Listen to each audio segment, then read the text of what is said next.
Kitab 1 dan 2 Tawarikh. Meskipun 1 dan 2 Tawarikh adalah dua kitab yang terpisah dalam Alkitab kita, kitab aslinya tidaklah demikian. Karena terlalu panjang, kitab ini dibagi menjadi dua. Tapi sebenarnya ditulis sebagai satu kitab dengan satu alur cerita yang terintegrasi. Nah, di dalam Alkitab kita, kitab Tawarikh urutannya terletak setelah kitab Samuel dan Raja-Raja. Dan sebagian besar isi kitab Tawarikh merupakan pengulangan dari kedua kitab tersebut. Oleh karena itu, kebanyakan para pembaca modern ketika mereka sampai pada kitab Tawarikh, mereka akan berpikir, "Tunggu, aku sudah membaca semua ini." Lalu mereka melewatinya. Dan itu sangat disayangkan, karena kitab ini sangat unik dan penting dalam Alkitab. Dalam urut-urutan Alkitab Yahudi kuno, kitab Tawarikh berada di urutan paling akhir, karena kitab ini merangkum keseluruhan kitab suci orang Yahudi. Kata pertama dalam kitab ini adalah Adam, tokoh pertama di awal kisah. Lalu paragraf terakhir mengumumkan kembalinya bangsa Israel dari pengasingan.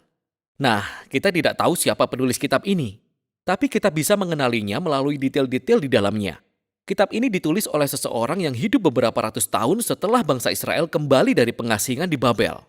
Bagi penulis ini, Yerusalem dan Bait Suci dibangun kembali beberapa waktu yang lalu. Dan seperti yang kita pelajari dari Esra dan Nehemia, semuanya tidak berjalan dengan baik. Harapan kenabian yang besar adalah bahwa kota dan bait suci akan dibangun kembali, bahwa Tuhan akan datang untuk tinggal di antara umatnya. Raja Mesianik akan datang dan semua bangsa akan hidup di bawah pemerintahannya yang damai. Namun tak satu pun dari semua itu terjadi. Jadi penulis kitab Tawarikh telah menyusun kembali kisah-kisah Daud, Salomo, dan raja-raja masa lalu untuk memberi pesan pengharapan akan masa depan. Dan kita akan melihat bahwa dia merancang kitab ini untuk memberi penekanan pada dua tema yang jelas.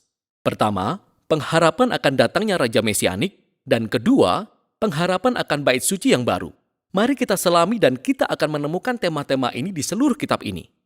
1 Tawarikh diawali dengan 9 pasal yang berisi silsilah, daftar panjang nama-nama. Dan kita akan membaca ini dan berpikir bahwa ini membosankan. Dan mungkin itu memang benar. Namun sebenarnya ini amat sangat penting. Di sini penulis merangkum seluruh alur cerita Perjanjian Lama dengan menyuguhkan nama-nama semua tokoh kunci dalam kisah-kisah ini. Dengan melakukan hal ini, dia membentuk silsilah-silsilah untuk menekankan dua garis keturunan utama. Pertama adalah silsilah Raja Mesianik yang dijanjikan. Begitu banyak tempat yang didedikasikan untuk menelusuri silsilah Yehuda sampai kepada Raja Daud, yang kepadanya janji Mesianik diberikan. Dan kemudian dari Daud penulis menelusuri silsilah itu sampai ke zamannya sendiri. Silsilah keluarga lainnya yang mendapat banyak perhatian di sini adalah imam-imam, keturunan Harun, yang tentu saja melayani di bait suci. Jadi sejak awal kita bisa melihat dua tema utama. Harapan penulis akan kedatangan Mesias untuk membangun bait suci yang baru, berakar pada silsilah-silsilah kuno ini. Setelah itu, penulis beralih ke kisah tentang Daud, dan sebagian besar kisah ini sudah pernah kita baca dari kitab Samuel. Tapi sekali lagi, ada beberapa perbedaan yang sangat penting. Jadi pertama-tama penulis menghapus semua kisah negatif tentang Daud, di mana dia digambarkan sebagai orang yang lemah atau tidak bermoral. Jadi tentang Saul mengejar Daud di padang gurun dan menganiaya dia, kisah perzinahan Daud dengan Batsheba dan kemudian membunuh suaminya, semua bagian ini dihilangkan. Dan yang tersisa adalah kisah yang menggambarkan Daud sebagai orang baik. Dan bukan itu saja, ada juga substansi tambahan baru yang tidak akan kita temukan dalam kitab Samuel, yang menampilkan Daud dengan sangat positif. Jadi ada banyak sekali pasal di mana Daud membuat persiapan untuk membangun bait suci. Dia mengatur sumber daya dan tenaga bangunannya, dan orang-orang Lewi, dan paduan suara. Dan tidak hanya itu, penulis juga menggambarkan Daud sebagai sosok yang mirip dengan Musa. Tuhan memberi Daud rencana untuk membangun bait suci, sama seperti dia memberikan rencana kepada Musa untuk membangun kemah suci. Jadi mengapa harus ada substansi baru tentang Daud ini? Penulis tidak berusaha menyembunyikan kelemahan Daud. Dia tahu bahwa setiap orang bisa membaca tentang semua kelemahan itu di dalam kitab Samuel. Sebaliknya, dia mencoba menggambarkan Daud sebagai raja yang ideal untuk menjadikannya gambaran atau figur Mesias masa depan dari garis keturunan Daud. Ini sangat mirip dengan apa yang dikatakan Yeremia atau Yehezkiel tentang kedatangan Mesias sebagai seorang Daud yang baru. Hal ini sangat jelas khususnya ketika penulis menceritakan kembali janji perjanjian Allah kepada Daud dalam 1 Tawarikh 17. Bila kita membandingkan kisahnya dengan 2 Samuel 7, kita akan melihat penulis kitab Tawarikh menyoroti bahwa bukan Daud maupun Salomo atau raja-raja manapun dari garis keturunannya yang adalah Raja Mesianik. Dan bahwa ketika Mesias benar-benar datang, dia akan menjadi raja seperti Daud. Jadi bagi penulis, kisah-kisah tentang Daud dari masa lalu inilah yang menopang pengharapannya akan masa depan.